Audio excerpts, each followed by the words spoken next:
Hi, my name is Dr. Sue Baker, and I am a professor in the College of Education in the Department of Teacher Credentialing. And I'm also the placement coordinator for the 2-semester multiple subject program. And I'd like to welcome you, cooperating teachers, to the CSUS multiple subject program. We are so grateful to you for joining us as cooperating teachers. I'd like to introduce the members of your teacher education team from our end, the university, our department chair, Dr. Deidre Sessoms, our program coordinator, Dr. Brian Lim, our supervisors, university supervisors, you, the cooperating teachers, the CSUS faculty. We also now have two placement coordinators at each level. We have a staff placement coordinator. Her name is Jennifer Livengood. And then you also have a faculty placement coordinator, myself for the 2-semester program, and Dr. Tom Owens for the 3-semester program. Some important dates. Your candidate is going to attend the first day of your school year because this is their only opportunity to see the first day of school as a student teacher. It's extremely important that they're there. And then after that, they're going to attend any 2 days a week that you are in session right up until our classes start on August 30th. And during those days before our school year starts at Sac State, they will simply be observing in your classroom. Please help them to observe, but please don't ask them to teach at all. They might be able to do simple things like bringing students to lunch or perhaps doing just some very simple routines with them, but please don't ask them to plan any lessons yet until they start our coursework. They'll be completing a document called the First Days in the Classroom Observation Form during their first weeks that will help them focus on what it is that you are doing so that they can learn from you and your practice. Our fall semester begins August 30th.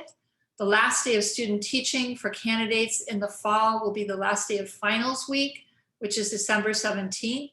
Between August 30th and December 17th, student teachers will be in your classroom, student teaching on Mondays and Tuesdays, just 2 days a week.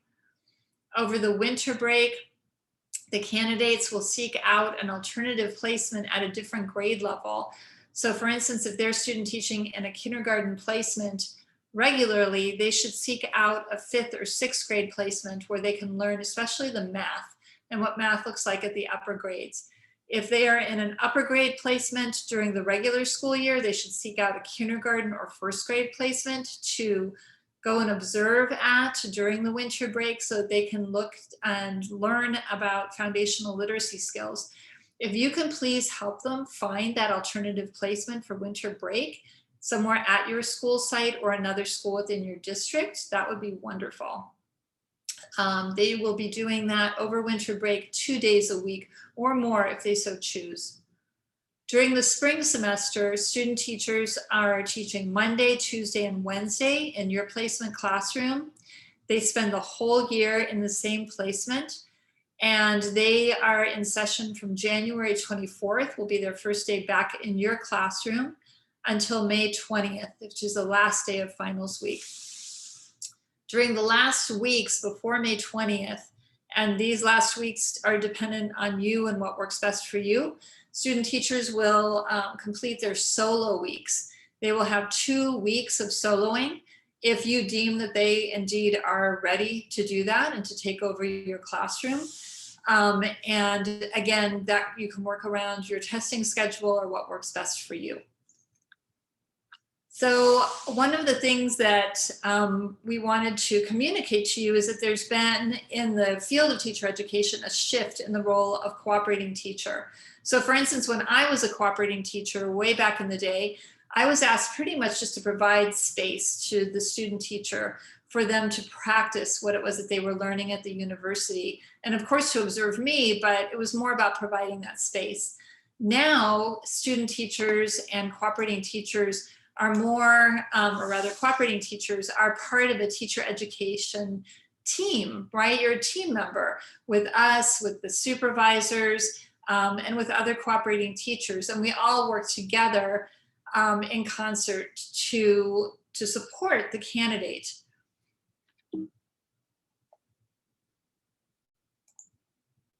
So as part of that teacher education team, what we ask is that you keep in regular communication with the university supervisor, and we ask them to keep in regular communication with you, so that we can know how the student teacher is performing, their strengths, but also if you have any areas of concern, that we would know about them right away and work with you to shore up those areas. We ask also that you help the student teacher abide by the university pacing guide. The university pacing guide is developmental. It's based on the coursework that they're taking with us.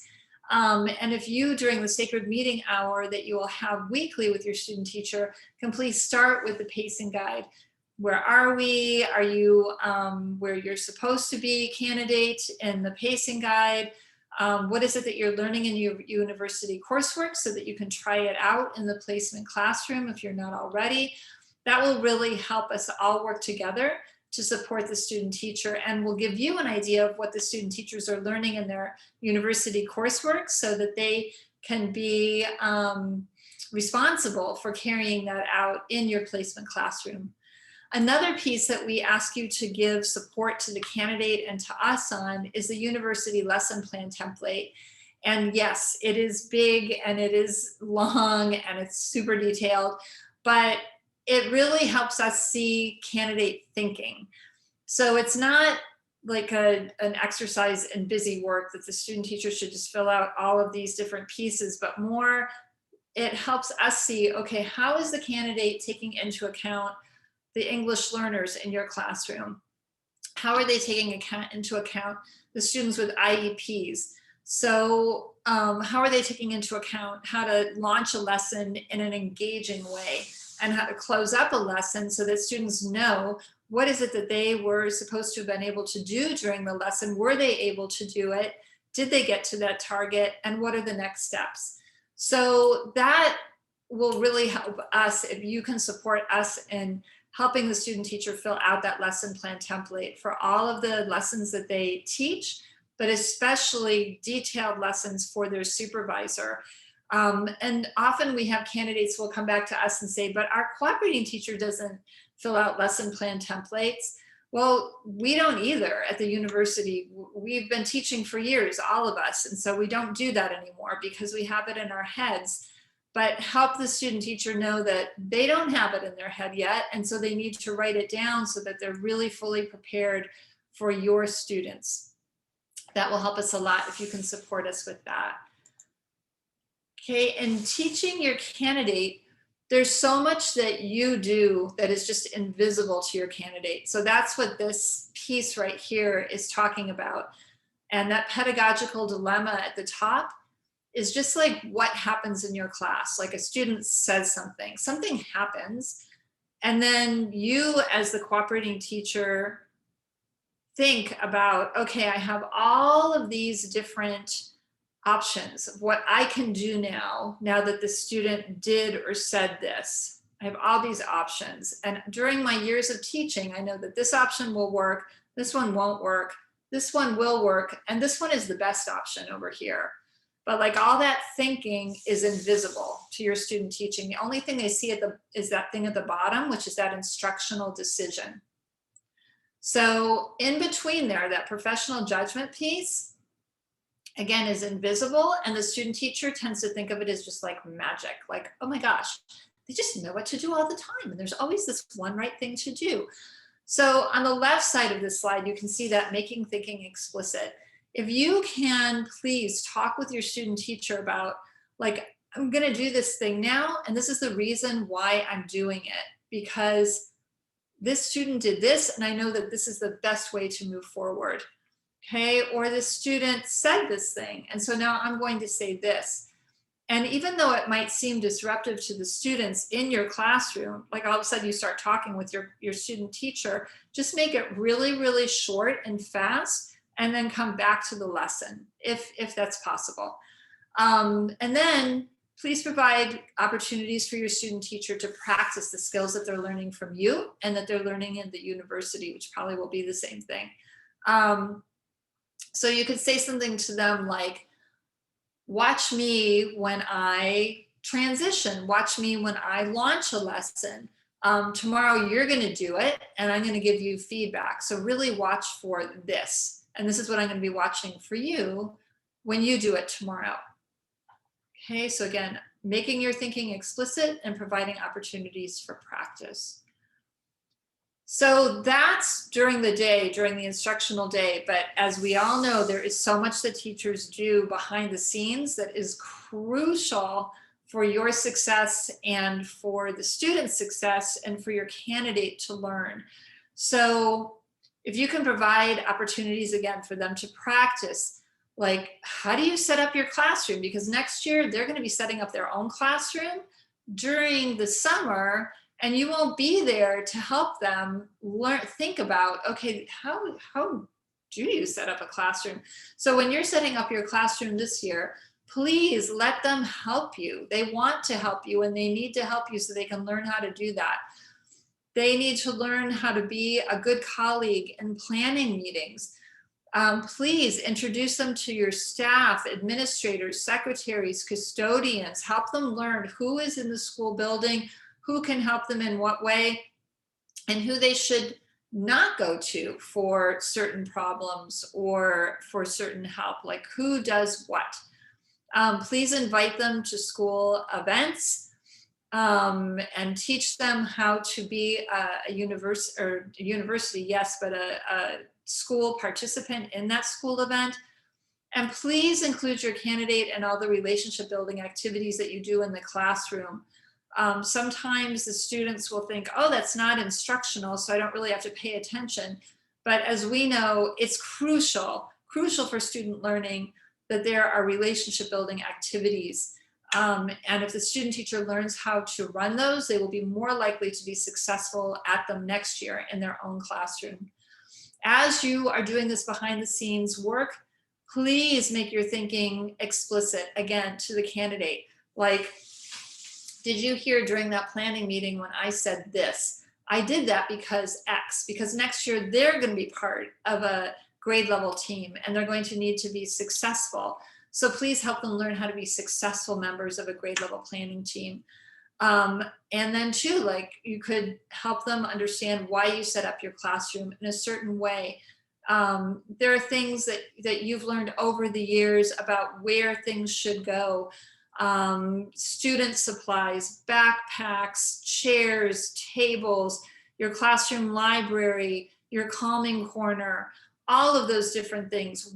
Why do they exist and where are they and why are they there? So why are they in certain parts of the room? So please help your candidate understand that there's so much thinking that goes behind those decisions. And then your communication with caregivers. How do you do it? When do you do it? What do you say? All of that, all of those little micro decisions that happen in terms of your relationship with caregivers are so important. So please help your candidates see all the thinking that goes behind those decisions.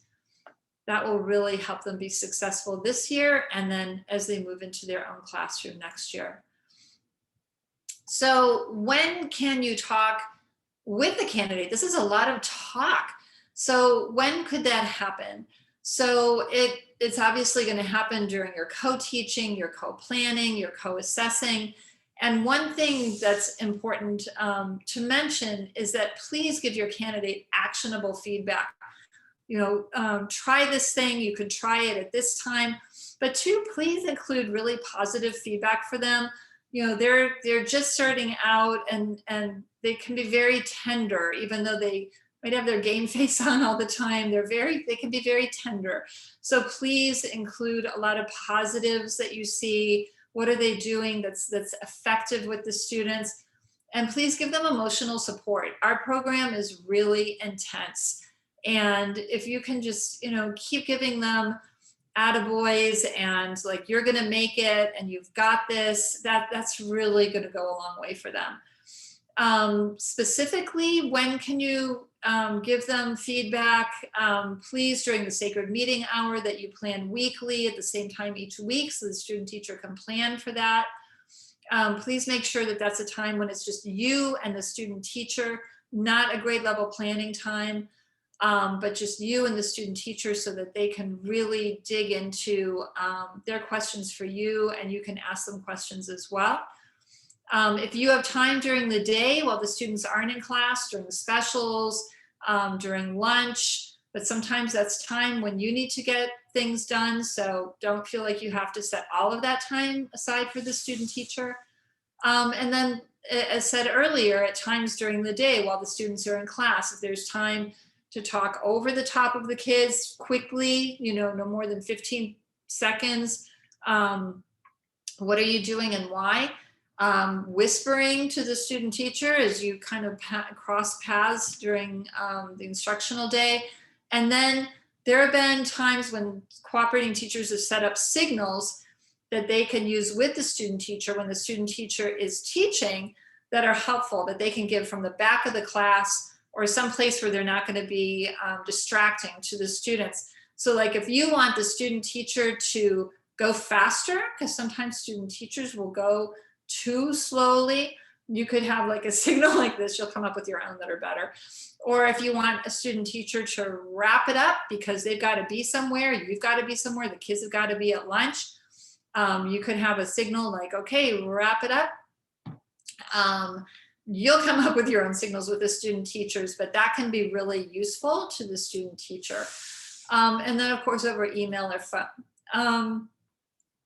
One thing that we've shared with the student teachers is that they need to be really respectful of your time because you are busy. And sometimes it'll look like you have a moment to talk and you don't. You're thinking about something or you see a caregiver who you need to talk with. So we're asking the student teachers to ask you, is this a good time to ask you a question? And to be prepared to hear you say, no, I can't talk with you right now. So please always feel free to say that to the student teachers. In terms of student teachers' opportunities to practice the skills they're learning from you and from the university, please always be in a co-teaching model. If a student teacher is teaching, please take the time to observe them and take notes on what they're doing and what your students are doing in response to their teaching. After they teach, as soon as possible, please debrief your notes with the candidate and then help the candidate focus on what the students did as well as what they did. Often the candidates will see teaching as a performance.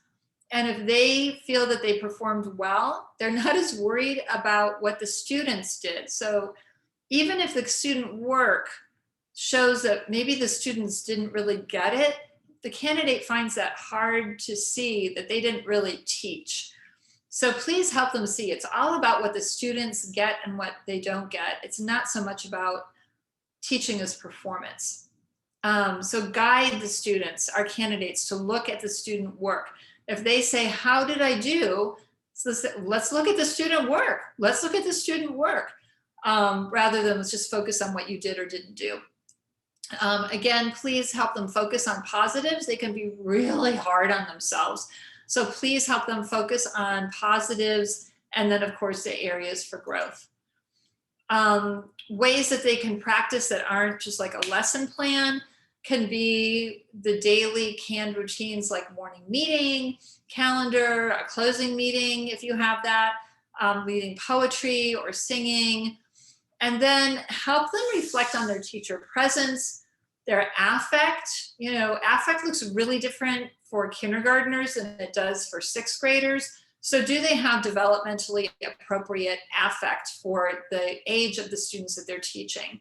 Are they clear? How is their voice level? Are they loud enough? Are they too loud?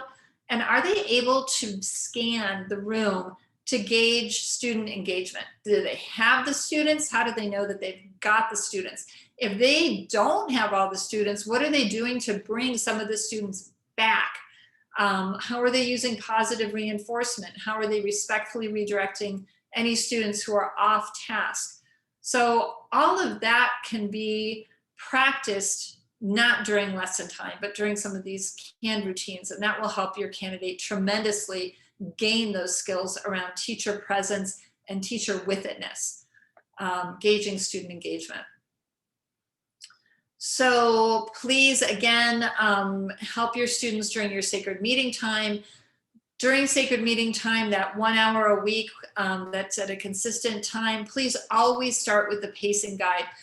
Help the student know this is what we're going to start with. Let's look where you are. What are you doing in your coursework right now? Are we on target in terms of what you're supposed to be taking over? How many lessons a week are you supposed to be teaching this week, next week, the following weeks? Follow that with actionable feedback on their most recent teaching. Again, with that focus on student work. Did the students get it? Well, let's look and see what the student work says. Ask your candidate, what questions do you have for me? Listen to the candidate. What did you think when I did this? Or what did you think when the student said this?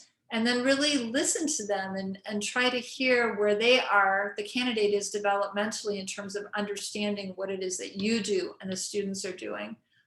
Help the candidate analyze student work from your lessons, and then help them see why you plan the next steps that you do based on the student work. Ask them about upcoming Sac State assignments, talk generally about the students and student needs, and then get into their lesson planning questions and co-planning questions and so on, anything else that is coming up. Also, please help your candidates see how you adapt the curriculum. Sometimes candidates feel that curriculum is sacred and cannot be changed and is written by the curriculum gods and is perfect. So we know otherwise, and we know that you adapt your curriculum in so many ways. Excuse me. You adapt it so that it's inquiry-based, Common Core based, NGSS based, even if the curriculum says that it is Common Core or NGSS, sometimes it's not so much. Sometimes it's very direct instruction.